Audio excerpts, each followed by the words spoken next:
I went to, the person who donated it for me, they bought the cheapest ticket for me. Alhamdulillah, I'm happy. I don't mind. I'm not complaining. But when I got to Hajj, they put me with a group who paid the most. So I stayed in the best hotels. I got the best food. I got 3 meals a day. Alhamdulillah, everything just naturally just came together. When I did the tawaf, for some reason, every time I did the tawaf, the haram just, for some reason, people were leaving. I was like, this is a blessing, you know? And I went to Umrah before, and people push you in the back, right? I went to Hajj, nobody was pushing. Everything was just like, subhanAllah, everything just fell into place. At every sujood, I would just think Allah. I was like, I'd look at the Kaaba, I was like, who knew that me from the US, who just graduated college, who's very young, because most people go when they're older, that's when they're financially able to go. I was like, what's the reason Allah subhanahu wa ta'ala invited? Then I stopped asking. I was like, alhamdulillah, you know, like, I'm not complaining at all. And throughout, I did my Umrah, alhamdulillah, it went all smooth. Then Hajj came. And then you start getting paranoid. You're like, hey, I don't want to make any mistakes at all. You know, this is probably maybe my last time doing it. So you have this book, you read it, you listen to the chef, you ask, hey chef, if perfume, someone was fake perfume, and you ask every possible question because you don't want to ruin your Hajj. And then one of the chefs told me, he was like, Muhammad, just don't worry. You know, just do it from your heart, and if anything happens by accident, then Allah subhanahu wa ta'ala is the most forgiving. Just don't worry, just enjoy it. And that's what I did. Alhamdulillah, it was very easy. And people, one part of Hajj that wasn't tough, but it was completely out of my whole trip experience because Mina, there's camps, and inside those camps, there's air conditioning. No one gets hot. Everything was, subhanAllah, just amazing. Arafah, you stay under a tent that was air conditioned. Everything was just, I was like, this is so easy. People complain so much. It was really simple. The only one part was Muzdalifah. Muzdalifah has no tents, has nothing. It's just mountains with rocks. And I was like, it was right after Arafah, and I was like, man, this is going to be, you know, quite tough, just sleeping on rocks. But once I got to Muzdalifah, because I walked a little bit, I was so tired, I sat and I slept all the way till Fajr. Like, I didn't even feel the pain of sleeping on rocks or anything. It was so easy, subhanAllah. And that was the beauty of Hajj. And then, third day in Hajj, there's you could do the last 3 days of Jamarat, or you could do the 2 days, right? And everyone in my group only did 2 days. But I said, I never know when I come back, even though I want to, inshallah, come every single year. But you never know the opportunity when you come back next time. I said, this is my first time. I'm going to go all out. I'm going to stay 3 days. However, my third day, my group was leaving back to Medina. So I was like, how's this going to happen? So then I went and asked the Sheikh, and he was like, if you're able to, then you could go do your Jamarat at Fajr time. And that'll be counted as your third day, but this is only an exception at some points. So I was like, great, alhamdulillah, awesome. Then I remembered I have to do Tawaf al-Wada' too. The bus leaves at 9 a.m. How's this going to happen? And there's these 3 ladies who want to come and do it with me. So 3 ladies come, I'm going to be held back. It's not going to work out. So towards right before Maghrib, they tell me, the 3 ladies, they tell me, hey, we're not going to come with you. We're going to go. I was like, thank God. So they left. And then I was able to stay the third night in Mina and do the Jamarat and go back doing my Tawaf. And then right when I finished the Tawaf, I look at the Sheikh. He was like, man, subhanAllah, this thing is just working out for you. The bus just arrived and we're walking in. I was like, alhamdulillah. I get to it. I finish my Hajj. We go to Medina. And the cheaper group, then they went to Medina Haram. And I'm not saying it's cheap because it's $10,000. That's not a cheap ticket. But the group that I went with is $15,000. So the people who paid the 10, they stayed in like a 4-star hotel. When they put me at the move and pick right on the door of the Medina. So it was amazing. 3 meals. I had everything that I needed. I was living the life during my Hajj. And all I could do was thank Allah subhanahu wa ta'ala for that experience. Just a reminder to all the children, all those who haven't done Hajj, just put a sincere niyyah in your heart, and you don't know Allah subhanahu wa ta'ala is going to take you. And that is with anything, not just Hajj. You ask Allah from the bottom of your heart. Sometimes we make dua, and our dua, we're thinking about other stuff. You know, it happens. But when you're really making dua, really try to just take everything out in your sujood, because the closest time you are to Allah subhanahu wa ta'ala is in your sujood. And take advantage of that. once you're in sujood, just really ask Allah subhanahu wa ta'ala for whatever you need, and He'll give it to you. I mentioned this story real quick. This is not about Hajj before I end. The story to the youth. But my college year, before I transferred to UCLA, I was taking a math class. And in this math class, it was pre-calc, or calculus, sorry. And during my final, alhamdulillah, I had an 89 before going into my final. And at an 80, if you get a 90, you get an A. And there's no A minuses in college. It's just A, B, C, D, or F. There's no A minus. So I was just, inshallah, I get that 90% and I'll get that straight A. So I go into my final, and the final is 12 pages. You have like 2 hours to do it. And the calculus is a hard subject. So I'm sitting doing this exam, and during the exam, people start leaving. I'm like, why is this so hard to me? I finished the first page. Wallahi, I'm not even kidding. I finished the second page. I'm starting the third page out of 12 pages, and the professor tells me, exam's over. What do you mean the exam is over? I'm only on my second page. What's going on? So then I submit my paper, and I call my parents, and I'm like, you know what? My chances of going to university is over. I failed this exam. There's nothing that I could do about it. I tried my best. I stayed up all the past 2 weeks just studying. I would stay up till 4 in the morning just studying for this exam. And I just finished two pages and a question. And I call my sister too, telling her, hey, I'm going to be the first person in the family not to go to UCLA. And she was like, you know, Muhammad, just really make dua. You never know what happens. So I just took her advice, kept making dua. And then 3 weeks later, I didn't even want to check my grade app. Then I was like, you know what? 3 weeks later, I checked my grade. Before I had an 89%. I checked my grade. I had a 109%. How did it happen? I don't know what happened. And then I was like, you know, maybe she, instead of putting 9%, she probably put 99%. You know, I don't know what happened. And then I was so surprised. So I was like, should I tell her? Should I not? What should I do? And then I was like, you know what? Honesty is the way to do it. I emailed the professor. I was like, hey, I don't think I'm deserving of this grade. You gave me a 99. I probably should have gotten a 9%. She then emailed me. She was like, yeah, you deserve to fail. And sorry, I'm going to change your grade back to the original grade you deserve. And then I replied, thank you. And I had a good time in your class. She sent me an email right back. She was like, I was just kidding. I'm going to keep the grade the way it is just because you were honest. And subhanAllah, my grade changed. I got an A in the class. So everything, just make dua. Allah subhanahu wa ta'ala will open up doors for you. And you don't know where they come. And you really just got to try your best. That's all you got to do. Try your best. And Allah knows if you're trying your best. If you're not trying your best, then Allah's not going to give you what you want. When you work hard, you try hard, Allah subhanahu wa ta'ala gives you what you deserve.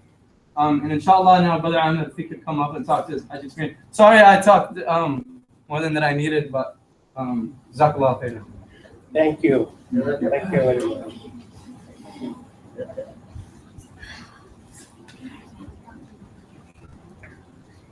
Alaikum everybody. Alhamdulillah.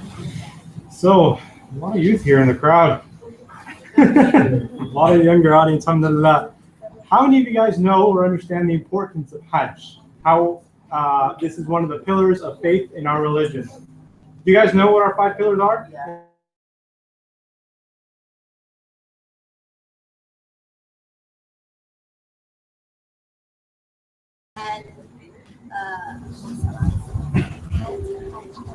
And Salat, Zakat, the very first one is Shahada. Were you paying attention? Could you repeat those? Could you repeat it? Yeah. For you? No, someone. You know them? Shahada, Salah, Zakat, Hajj. Before we went on this trip, we did a lot of reading. My wife and I both went on this trip together. We had done a lot of reading, and the readings that we had done emphasized for us the importance of these 5 pillars in our religion. no building, no structure can stand except that all the pillars of this building must be intact. If you knock out one of these pillars, the building is sure to crumble. One of these pillars for us is Hajj. And though it's something that may be kind of off, something we don't think about every day, it is just as important as our shahada. It is just as important as our salah, as our fasting, and as us giving zakat. But it is something that, for many of us, it's something we have to strive for. It's not something that comes easy because of the financial responsibilities. It's not something that comes easy because of the physical hardship in it. You want me to speak with the microphone? Okay? Am I loud enough for you? So it's something that really, if you, they tell you, you have to be chosen by Allah subhanahu wa ta'ala for Hajj. That Allah subhanahu wa ta'ala, when you go for Hajj, He is hosting you. And you are a guest in His house. And it is not up to you to decide to go for Hajj. It is up to Allah subhanahu wa ta'ala to pick you to come to visit His house and to host you. So in line with what Brother Muhammad was saying earlier, a lot of it comes down to dua. You don't just wake up one morning and decide, I'm going to go for Hajj, and then it happens. It's something that takes determination. It's something that takes a lot of niyyah. It's something that takes a lot of dua. The first struggle, the first challenge with going for Hajj is making that niyyah, and it is making the intention in the dua. For us, planning for Hajj wasn't something that we decided to do the night before or even the week or the month before. Take a guess. Hajj started right around the end of September, which is when the people started leaving to go to Saudi Arabia. Does anyone know around what time the Hajj tickets started selling out? If we're leaving, let's say the 1st of September is when we left for Hajj. Does anyone have an idea when they start selling out of Hajj tickets? June. By March. Usually by March. When we talked to our travel agent who we booked with, he said that, we're already more than halfway done, and they had only been open for about a week and a half at this point.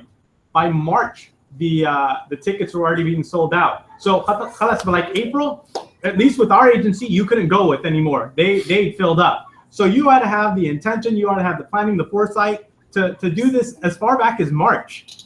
And it's big because they ask you for the payment up front. And you're thinking, okay, well, a lot of things can happen. And they tell you there's a chance your passport, and we didn't even have our passports then either. There's a chance your passports may not come. There's a chance your visa will not be approved. There's a lot of what ifs. But alhamdulillah, you have faith in Allah subhanahu wa ta'ala. You make dua that He accepts this and that you are a guest of His. And tabarakallah, you go forward with it. Bismillah. You hear back. And then from there, you don't really hear from them until about maybe mid-August when they start hearing back with their visas. And they let you know your visa was approved. You also have to, at the same time, if your passport isn't new, you have to refresh your passport. So late August, you're getting prepared. You're purchasing your final items. You get the word that your visa's been approved, and alhamdulillah, you're on your plane. You show up that morning to the airport. You hop on the plane, and you can't really believe it's happening, but it is. And the first thing you do, you land in Jeddah Airport. Now, I don't know, many of you guys think airports are like LAX Airport. Jeddah Airport, let me tell you, it's something else. Jeddah Airport is, you could call it an airport. Alhamdulillah, it is an airport, but you land and you don't go into a terminal. You land and they bring a staircase to the plane, and then you deplane on the runway. And you're standing in the runway, and our plane landed at night. So we're standing on the runway, and the first mishap, and they tell you, these are going to happen in Hajj. Be patient with them, and you have to have tremendous patience with them. You're standing on the tarmac, and when you get off, nobody speaks English, aside from the passengers, but they're in the same boat as you. You're off the plane, you're standing on the tarmac, and you're looking around, and you're not really sure what to do. You're just standing there. Within 10, 15 minutes, the buses come. One bus comes at first. A bus holds 30, 40 people. You look at the plane, there's there's maybe like 150 of you, and you realize you're not all going to fit on this one bus. Are there going to be more buses? Are there going to be, should we all try and cram in on this? You don't really know. And at the same time, no one's telling you. You just have patience, you have sabr. Eventually, enough buses come and they take you to a terminal inside the airport. And again, you just go inside there and you wait. You're not really sure what's going on. Everybody's there. This is just where the bus driver dropped you all off. You're waiting. And then after about 2-3 hours of waiting, and remember, you're patient through all of this, because there are people who are losing their patience, and Hajj hasn't even started yet, you know? You haven't seen the haram, you haven't seen anything. You've just been at an airport, and you can't lose your patience at this point, otherwise you're not going to make it through. The whole process through Jeddah Airport took maybe 6 to 8 hours for us. And by the time from the time we landed to the time we were finally getting on the bus to our hotel, we had gone through, I believe, Dhuhr, Asr, Maghrib, Isha, and we were approaching Fajr time. So we finally get to our hotel room. We're tired. We've been awake now. I've been awake for more than 24 hours. And by the way, we're in the state of Ihram. We got in the state of Ihram for our Tamattu Hajj back when our plane, back in our layover in Frankfurt. So we had a layover in Frankfurt. So we've been in Ihram now for more than 24 hours. So our first intention when we got to our airport, to our hotel building, was let's just go do Umrah, right? We get there, we toss our things in our room. We're down on the ground floor, and we tell each other, okay, we'll meet each other right in front. And believe me, we were staying in the Clock Tower Hotel. When you get to the ground of the Clock Tower Hotel and you look up directly in front of you, you can see the Kaaba. It's the most beautiful, the most amazing thing. You see it in pictures, but nothing prepares you for the sight of seeing it with your own eyes. It's truly something. It's absolutely amazing. And they tell you that the dua you make when you first see the Kaaba for the first time, it's an accepted dua. The dua that you make when you see the Kaaba for the first time, it is an accepted dua. So you have your dua prepared already, and you're walking to the haram, and meanwhile you're looking to the ground because you know you're gonna enter this gate. And when you enter this gate, it's gonna be before you. And sure enough, you get in, and as soon as you step in, the first thing you do is the first crowd of tawaf, the people performing tawaf inside the enclosure. They're not actually out in the courtyard. They're just inside the enclosure performing tawaf. You're with your eyes down, stepping through the crowd, being very careful not to bump into everybody. And by the time you step foot in the courtyard, you descend the stairs. There's nothing but sky above you. It's a cool, crisp night. You look up and you can see the ghilaf of the Kaaba. You can see the kiswa raised. You can see the bricks of the Kaaba. And mashallah, it's much more grander, much larger, much more magnificent than anything you could possibly imagine.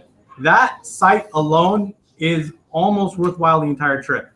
And to be honest, brothers and sisters, that was the pinnacle of my trip, of our trip, and it was the one memory that I will never forget. I will take that memory with me wherever I go. Nothing will substitute seeing the Kaaba for the first time in your life.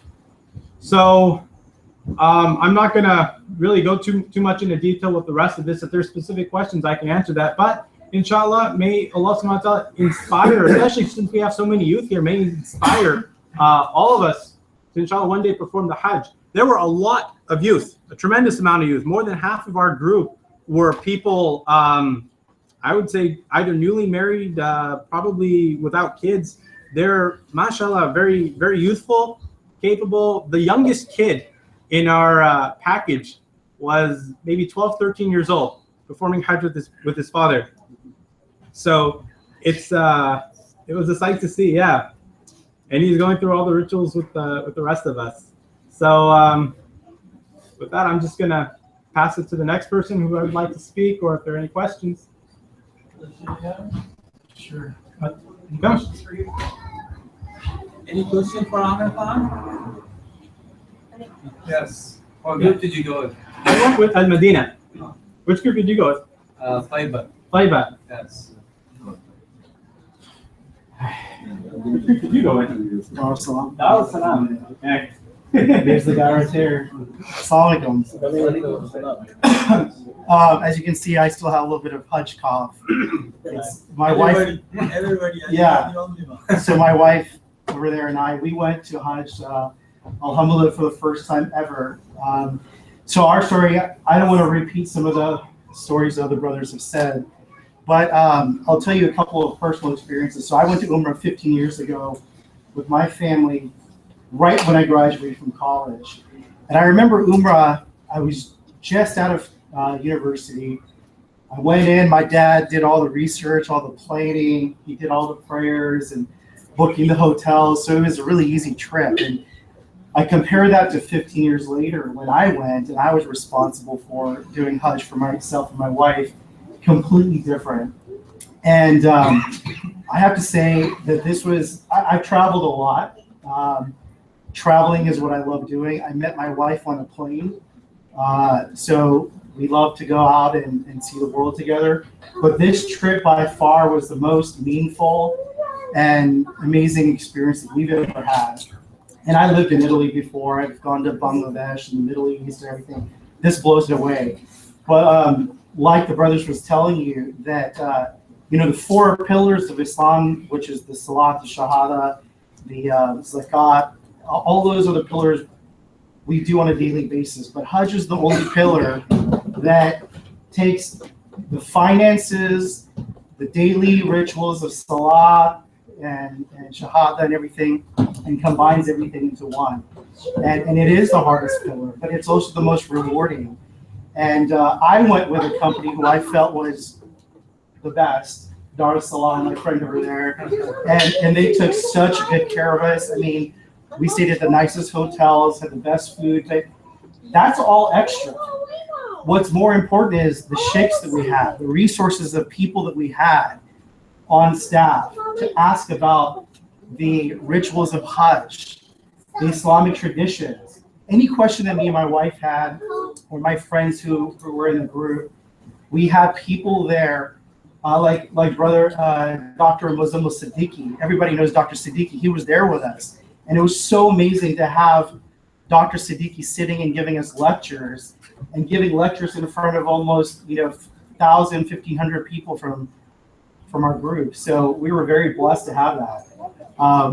But I will tell you that what the brother Muhammad over there said about being invited is absolutely true. So my personal story is we weren't going to go to Hajj this year. My wife and I were going to go to Hajj next year. We were going to do Italy and Paris this year, do the whole Italian trip. But we thought that we wanted to start a family, and we wanted to start a family with a clean slate, like being reborn, which is what Hajj does, right? After Hajj, you're a reborn person, like the day that your mother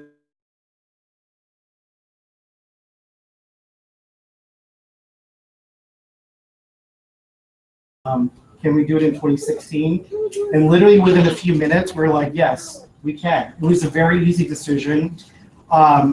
Because of work and other things, we actually didn't plan our Hajj until really, really late. And Brother Adil can tell you, I was very lucky. Like Muhammad said, everything happened. Everything happened the way it should. He had spots for us. There was only 3 seats left on the airplane to go from here direct to Medina. We didn't go to Jeddah. We had a beautiful trip straight to Medina from LAX, and there was only 3 seats left. So my wife and I booked it right away. We ended up sitting next to each other, which was also a blessing. Lots of people didn't get to sit next to their spouse. So anyways, we had a great experience. On the Dar es Salaam website, they say that you'll meet some of your best friends on this trip. And I can tell you, 100% we did. My mom and dad went to Hajj a few years ago, and they didn't go with a great group. They didn't meet people. And I know Hajj is not a trip that you're necessarily going to meet friends, but you end up meeting friends.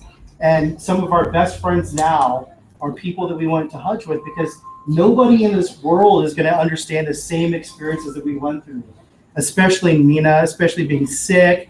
My wife was sick, and some of the sisters helped her, and their husbands were my friends, so it was a really amazing experience. Now, as far as the religious aspect of it, seeing the Kaaba was the most amazing thing. I've seen it before, and it never gets old. 15 years later, it never gets old. Only difference is there's 30, 40 cranes around Kaaba. There's lots of construction, huge hotels being put up everywhere, and that's a little sad to see because it takes away from the Al-Haram. But Medina was amazing. The Prophet's Mosque, sallallahu alaihi wasallam. I was blessed to, my personal story, the Al-Rawda, where the Prophet sallallahu alaihi wasallam is buried. I went in there and I wanted to pray in the green carpet, right? So if you know, the green carpet is like Jannah. It's the closest to praying in heaven as you can get. And I was so excited to go, but I went the wrong line.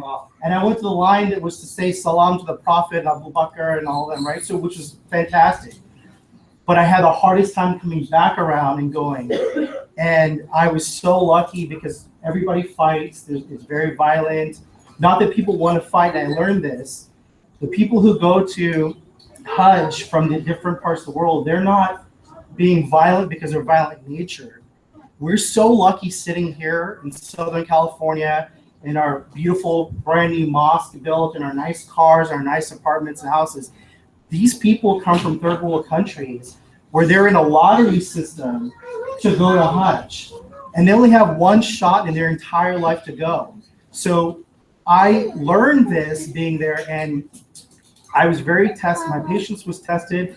But when I understood where these people are coming from, my parents are from Bangladesh, and there's lots of poor people from Bangladesh. This is their only chance ever. And subhanAllah, I've been twice, and inshallah, I'll keep going.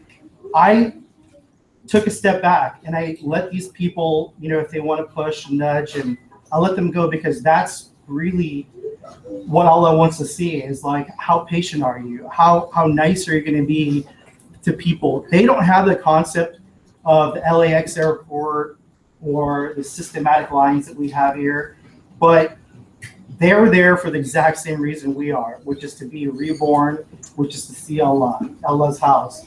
So I remember going to try to pray on the piece of green carpet again, and I had a necklace on. And for you guys out there, they made a big issue of me having a necklace. And so I talked to an American scholar, and he said, okay, I'll let you go back and pray. And he was so nice to me because he understood from my heart what I wanted to do, that after everybody cleared, he let me pray right next to Prophet Sallallahu Alaihi Wasallam. And it was like amazing, just by myself, right next to his grave on the green carpet. So that was one of my special stories. And we met some really great people. The Zamzam water was the best, freshest, coldest, greatest water ever. You should read about Zamzam water because there's a lot of really amazing things about it.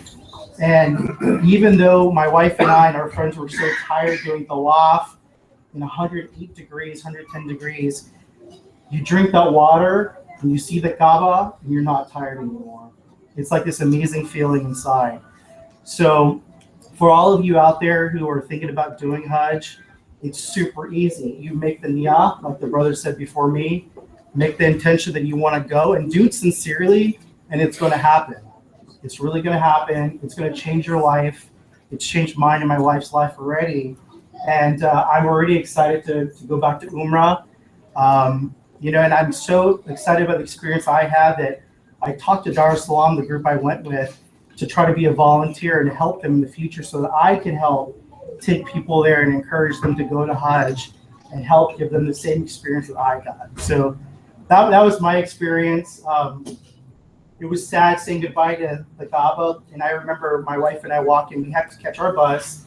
As I was walking, I took my iPhone and I would take a picture of the Kaaba as it got smaller and smaller and smaller, just so in my brain and my eyes I could remember the last vision of Kaaba I had, because you never know. You never know when you're going to go back. So that was my experience. I'll be more than happy to talk to you guys at dinner, and if there's any other questions I can answer. If not, then thank you so much.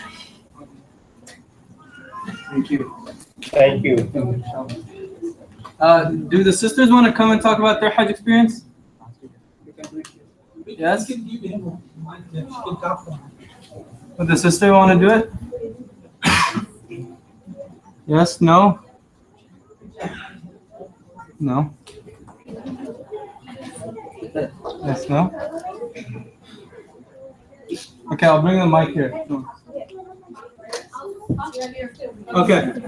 She'll talk from here, so if you guys can keep it quiet. I won't be able to project my voice and it's a little, I'm a little different. You get a little sick. Sister, we can't hear you at all. You want me to bring the mic? PA system. Huh? PA system. Yes, I'll just bring the mic. Not the phone, not the. Thank you so much. It's really amazing hearing all the stories, like every single story that she said. Hold on. It's not gonna Portable did it, no? Maria, why don't you Here, come she right could here? use this one. It's okay. Here. Shoot. So yeah, This one has an echo, but without echo. this has an echo, but. Without echo. Let me just open it for my Turn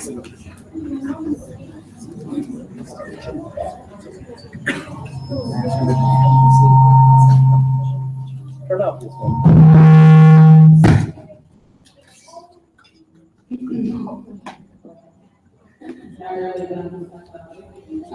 So I would say it's really amazing like hearing all the stories that you were sharing. Every single story that you were sharing, I was literally remembering all the things that happened to me. From like, meeting different people and getting so close and finding people and being your friends and going through all those experiences that you literally just feel like the highest is high and like the lowest is low. And you can't, no matter how much I share that with somebody else, like that has been like I call them, like they're the only ones who understand and it's like this beautiful relationship that you form. One story that I wanted to share was about parking for Hajj. So before going on Hajj, our teacher told us, make sure you guys walk a lot because in Hajj it's a lot of walking. So my husband and I, we decided to take our long night walks. We'll go down the street to the park, make a lot, and come back. We did that a week, and then next week it was every other day, and then we were like, I think we're ready. And then we got to Hajj, and we were like, okay, we should walk longer because we wanted to do one thing that both of us wanted to do was we wanted our bus to like fulfill like the signals of Prophet the entire bus to walk more because that's how like so me and him we decided that we were going to walk from our apartment 2 minutes. So we made the intention. I got ready with my backpack. I packed I'm ready to walk. It's like about 2 hour walk. It's about 3 miles from like the building to our apartment. So we packed the water and everything. And my husband went downstairs because when it's time for the bus to leave, nobody wants to talk to you. Everybody's like thinking about something. So my husband's trying to figure out I'm trying to ask other people like if one of my roommate, her and her husband, we're all the same age. So all 4 of us are in the same walk. What happened was she got really sick, so they both decided to take the bus. So now it was just my husband and I who wanted to walk. So we're like, what do we do? So my husband started asking people around, like, is there anybody who wants to walk from the resident building to the camp? And most of the organizers just said, no, I think we don't have a lot of people who will volunteer to walk. So you guys are just going to take the bus. We kind of had this kind of like, start the journey of Hajj, like the first day by walking. So we're like, all right, let's pack our stuff in our bags and put stuff in you took out. We can load up our bags if we're going to the bus. And literally, when we were about to get inside the bus, there was a brother there. He's been helping us the entire time. This is his brother. He is like my father's age, I believe. And he has so much energy. Like I felt old. Like the amount of energy that he had was amazing. So we were walking. His name was Saeed. So we were. My sister kept going. I was asking my sister, hey, did you guys walk? She's like, find his brother and Saeed in the car. And I was like, why? How am I supposed to find somebody named Saeed in the car? And he's like, how do I do this? So right before we entered the bus, I looked at the brother and I was like, do you know who Saeed in the car? And he goes, it's me. And I was like, oh, it's you. And he goes, wait, what? And I was like, no, you actually wanted to walk. This is like literally, we're about to get on the bus and we're having a phone. He's like, yeah, I'm actually about to, I'm going to walk. I'm going to sit on the buses and I'm going to walk. So if you guys want to walk, don't get on the bus, we're going to walk together. And so kind of like all the buses left and we waited for him to run us to put on this. We started to walk. And it was the longest walk ever. Like, what that was. The uncle kept walking, and walking. Like my husband was walking really fast, and I was like the ladder behind me, like trotting away to kind of keep up with them. But we asked him, we're like, how do you have so much energy? He goes, 3 months prior to Hajj, he walked on his treadmill for 2 hours straight, every single day. And I was like, yeah, maybe we should have walked over there, and we could be more prepared for it. But mashallah, we got over. And right when we got to the tent, I flopped. Like I was like, oh, I'm so tired. But I looked at the brother, he had so much energy. He was just literally running around, passing out food. He was just serving the hajj. And I looked at him and was like, I have some energy. And he was like, I'm so young. And I was like, oh, that makes me really old. So the point is, like, you meet so many different types of people.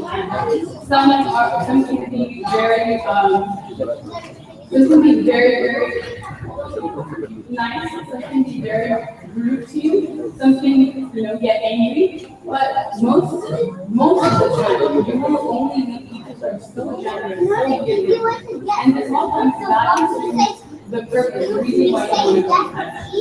Like, my husband and I were talking about we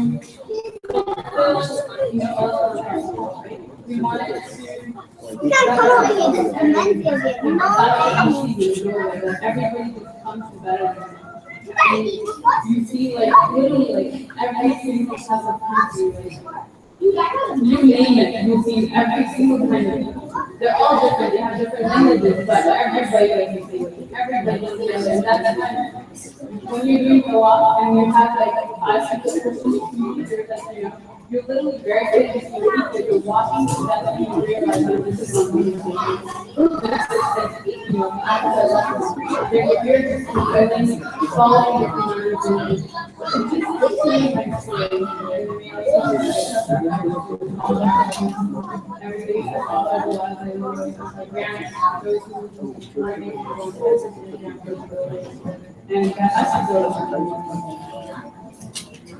Does the other sister want to talk about her experience? Yes, no?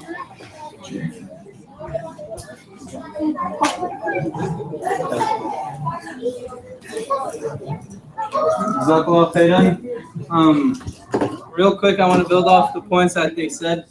One thing about the Jeddah airport, like this, mashallah, he was blessed. He got to go straight to Medina. Jeddah airport. I literally got there at 2 in the morning. I didn't start my Umrah. I didn't get to Mecca till Asr time. That's literally how long it takes, from 2 in the morning all the way till Asr until I could start my Umrah. That's how long this whole Jeddah airport and process and going to Mecca. It's a very long process, an tiring process, and you could lose your patience quickly. But you just got to really think, like, this might be my last time do it, and you do it for the sake of Allah. And the second thing that they both talked about, the brothers, first time you see the Kaaba. That is, if someone tells them, I bet they can testify to this. If someone will come and pay them for that moment, they'll say no, because the first time you see the Kaaba is just something beautiful. I'll never forget the first time I saw it, right when I got to the Haram. The chef that took us there, he told all of us friends. We went, the first time I went to Umrah 3 years ago was with 5 of my best friends. And one of them was with my cousin. And when we got there, the chef told us, he said, everyone just put your eyes down and just follow me. When I tell you to look up, look up. So we're all looking down, and he tells us to look up, and you just see the Kaaba in front of you, and you can't really picture, like, you think about it, you see it on TV, you see it in pictures, but it's just different when you see it. It's big, it's massive, and then you see the sky, and you hear the adhan, goosebumps, like, beautiful feeling. You can't stop crying. Those who don't cry, you start crying. It's beautiful, like, it's the best feeling in the world. And those 2 things I wanted to add real quick. We also have, if I could recommend any, by the way, Hajj trip to go to, Dar es Salaam.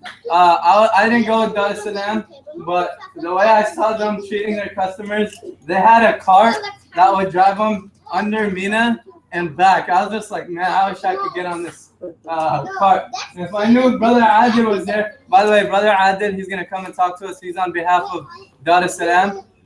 He was my coach when I was younger. And you could ask him how many times me and him got into it. I'm a guy who loves to win, and he is a guy who loves to coach. Always battled. But if I knew he was there, we would have battled in order for him to let me get on that cart and not walk. But inshallah, he's going to come and explain a little bit about Dar es Salaam and a little bit about the upcoming Umrah and Hajj, inshallah. She's taking them over. Thank you, Mohd. Everyone. I hope everyone's having a wonderful day. MashaAllah. Very nice to see such young people here. It's really like to being a coach again. You know, I was coach, and MashaAllah, when I was younger, I coached with my kids and all of that, playing basketball throughout life. But MashaAllah, Hajj is very important. Most of you guys are very young now. But I'll give you a quick idea. If you start saving, let's say maybe even like $10 a month or something like that, just start saving a little bit of money. And you make a dua. So this month, I'm saving this money for Hajj. And you keep it up, and before you know it, by the time you get 18, you're ready to take that leap and go for Hajj, inshallah. Little bit about Dar Islam. I represent the Los Angeles chapter. So if you guys have any needs or requirements for Umrah or Hajj upcoming, please let us know. And also I want to say about someone who mentioned about March and April. Alhamdulillah, I tell you what, right now, we've already got this started right after Hajj. People have already started. MashaAllah, I mean, it is, financially, it's not that cheap, right? It's the cost of a car when it comes down to it. But MashaAllah, it's a longing. It's a sense of that nourishment. It's like food or thirst. You thirst for it. Once you get it, I mean, Allah has blessed me. I've been there multiple times. But the majesty and the majestic of Kaaba, I saw it when I was young, very first time. When I go every time, I still get emotional about it. You can't see it over the picture, you can't see it over the TV. But once you get there, it has the prophecy and the Allah's house, and it has all that nur, and it comes to you. It's just a matter of belief, and it becomes so natural. So I recommend everyone to please, once in their life, go visit the Kaaba. It's an important piece of our lives. And if you come with Dar Islam, it'll be wonderful. And we can make your journey really luxurious type of journey. And it gives you an opportunity to have peace and sukoon, inshallah. And if you guys have any questions for me, I'll be here after prayer as well. So if you have any questions and concerns regarding the trip, and if you want to book, MashaAllah, we already have a list started. So we're starting a partnership with Lamina Masjid. Talking Brother Mirza, Brother Anwar on the board here. So we're going to be starting a partnership. So inshallah, we already have a volunteer in place that's going to lead the group next year, inshallah. Thank you very much for your time. Thank you. So we have this list over here. If you guys, inshallah, are planning to go to Hajj next year, just like I told you, put your intention, Allah subhanahu wa ta'ala will take you. Sign your name up. I already signed my name up again. I did Hajj this year, but inshallah, I'm planning to go next year, and inshallah, every year of my life, if Allah subhanahu wa ta'ala blesses me to go. So just sign your name, put your intention from now. And for the children, let your parents put their names. You guys don't have to put your name. Let your parents, and inshallah, if they're able to, they will take you. Second, before inshallah Ali comes up and he gives us a speech, every single week we bring food for the family night. And alhamdulillah, we love that the community gets together. But this masjid needs help a little bit. And we would ask you just to donate. We'll have donation boxes outside next to the food. Just to donate a couple dollars. This could tremendously help the masjid and allow us to do other activities with the children and other activities with you guys. Because at the end of the day, it's not about the older generation, it's about the younger generation, because they're going to grow in this masjid and they're going to take over. So we have to set an example, and even if it's $1, it'll make a difference to the masjid. But try not to donate $1, try to donate more, inshallah. Jazakallah khairan. And now we have Ali coming up, and he's going to give us a small talk, inshallah. And just like I told you guys from before, when Ali comes up, please respect him. And when you see him, encourage him, inshallah, after the talk. And try to help him out. If you see anything pointers, try to encourage him. Only positives at this age, inshallah. Jazakallah khairan. I'll give you the mic.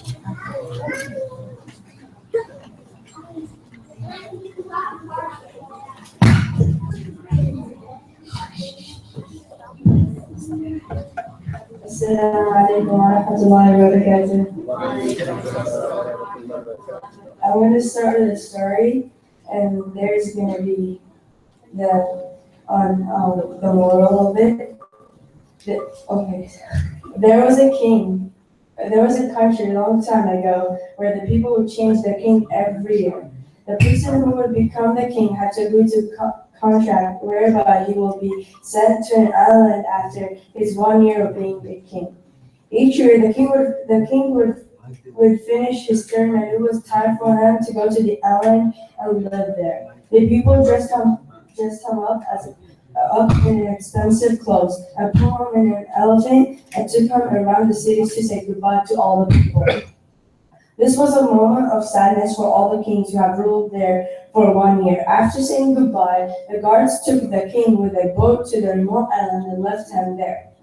1 year, on their way back, the guards discovered a ship that had sunk just recently. They saw a young man who was survived by holding a floating piece of wood. As they needed a new king, they picked up the young man and took him to their country. They requested him to be their king for a year. At first he refused, but later he agreed to be their king. The country's minister then told him about all the rules and regulations, and that how he will be sent to an island after 1 year. After 3 days of being king, he asked the ministers if they could show him the island where all the other kings were sent. They agreed and took him to the island. The island was covered with thick jungle and sounds of ferocious animals were heard coming out of it.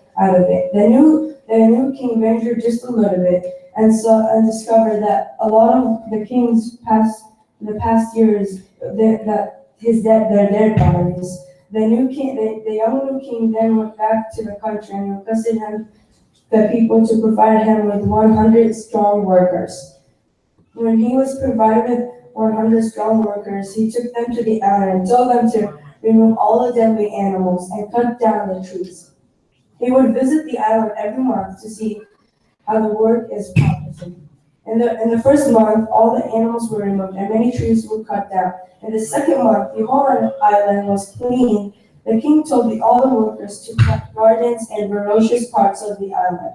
He also took with himself useful animals like chickens, ducks, cows, goats, etc. In the third month, he ordered the workers to build a big house and docking stations for sheep. Over the months, the island turned into a beautiful place. The young king would wear simple clothes and spend very little from his earnings. He sent all the earnings to the island for storage. 9 months after passed like this, the king gathered all the people and told them that I know that I have to go to the island after 1 year, but I would like to go there right now. But the people did not agree. They said that you have to wait 3 more months to complete this year. 3 months passed, and now it was a full year. The people dressed him up, the king, and put him on an elephant to take him around the country to say goodbye to others. However, this king is unusually happy to leave the kingdom. Many people asked him, all the other kings were quiet at this moment. Why are you laughing and smiling? He replied, don't you know what the wise people would say? They say that when you came into this world as a baby, you were crying and everyone was smiling. Live such a life that when you are dying, you will be smiling and everyone around you will be crying. I have lived that life. While all the other kings were lost into the kingdom, I have always thought about the future and planned for it.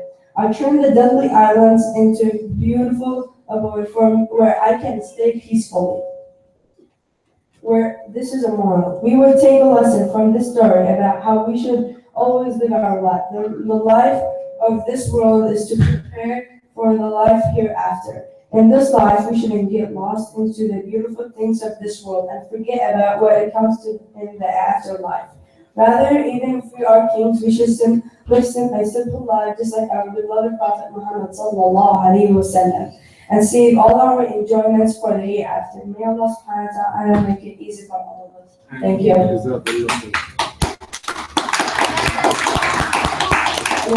Anyone have questions? Anyone have questions for Ali? Okay, thank you.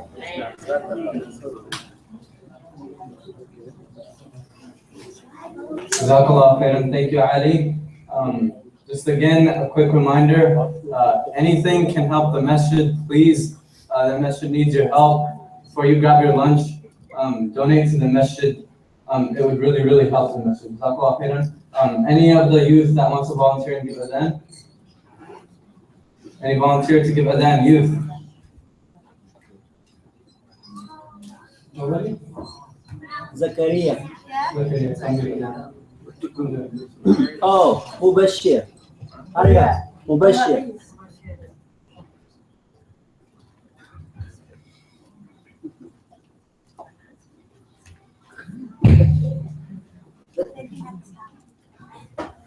Allahu Akbar, Allahu Akbar, Allahu Akbar, Allahu Akbar. Ashhadu an la ilaha illallah. Ashhadu an la ilaha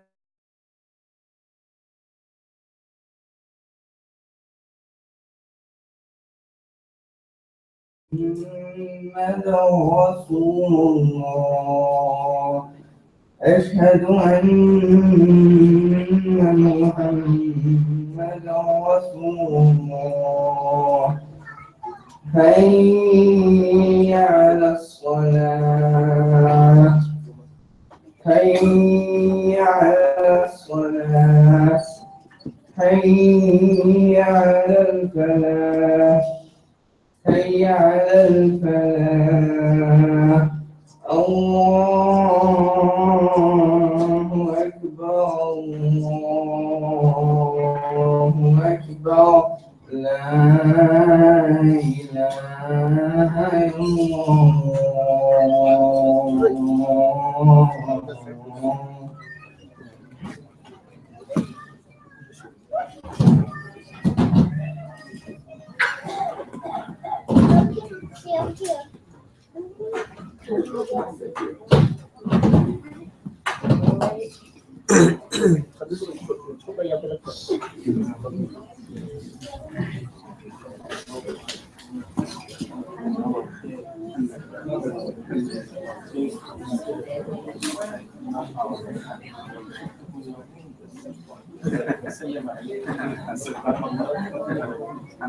الله يتقبل يا رب. الله يسلمك.